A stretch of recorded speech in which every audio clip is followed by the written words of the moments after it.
warahmatullahi wabarakatuh. Perkenalkan, nama saya Wiwi Lailatul Fadilah. Di sini saya dari kelompok 5 akan membahas mengenai permasalahan komunikasi. Jadi, apa saja sih permasalahan yang ada dalam komunikasi? Nah, sebelumnya perlu kita tahu bahwa komunikasi merupakan salah satu dari proses interaksi. Dalam mewujudkan keberhasilan dalam menyampaikan informasi, ada beberapa hal yang perlu diperhatikan. Yang pertama yaitu keterbukaan, yang kedua yaitu empati, yang ketiga sifat mendukung, yang keempat sifat positif dan kesetaraan. Nah, di dalam komunikasi juga terdapat hambatan-hambatan yang mengganggu kelancaran jalannya komunikasi, sehingga informasi yang disampaikan itu tidak dapat diterima dengan baik oleh si penerima informasi tersebut.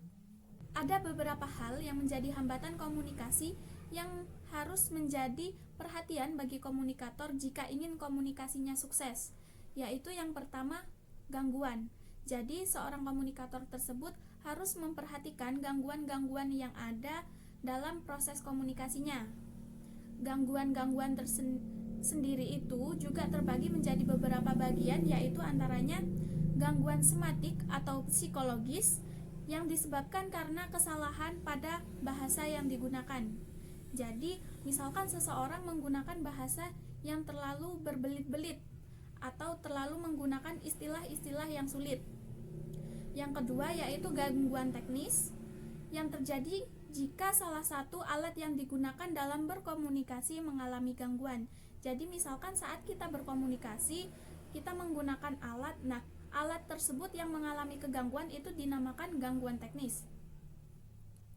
Yang selanjutnya, gangguan fisik mengacu kepada adanya gangguan organik. Misalkan seseorang yang berkomunikasi itu mengalami kecacatan fisik atau apa, atau misalkan sedang sakit gitu, itu juga menghambat proses komunikasi. Selanjutnya yaitu gangguan status. Nah, gangguan status ini biasanya disebabkan oleh jarak sosial. Jadi misalkan antara bawahan dan atasan itu juga komunikasinya itu juga dapat terganggu seperti itu. Gangguan kerangka berpikir disebabkan oleh perbedaan persepsi. Jadi setiap orang pastinya akan mengalami perbedaan persepsi. Jadi beda cara pandang dan juga pola pikirnya. Yang terakhir yaitu gangguan budaya. Gangguan budaya disebabkan oleh adanya perbedaan norma, kebiasaan dan nilai-nilai yang dianut oleh pihak yang terlibat dalam komunikasi. Jadi perbedaan budaya atau logat itu juga menghambat proses komunikasi atau mengganggu kelancaran berkomunikasi. Terus selain gangguan, hal yang perlu diperhatikan yaitu kepentingan. Kepentingan akan membuat seseorang selektif dalam menanggapi atau menghayati pesan. Jadi, saat berkomunikasi, dalam menyampaikan komunikasinya, seseorang mesti melihat apa kepentingan yang dibawanya. Seperti itu.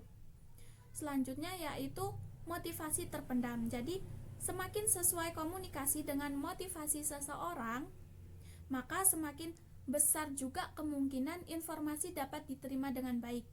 Jadi apabila kita berkomunikasi, maka sesuaikan dengan motivasi kita, sesuaikan dengan yang ada dalam hati kita, seperti itu. Prasangka, itu yang terakhir. Orang yang mempunyai prasangka belum apa-apa sudah bersifat curiga. Nah, jadi prasangka itu juga mempengaruhi dan perlu diperhatikan dalam proses berkomunikasi.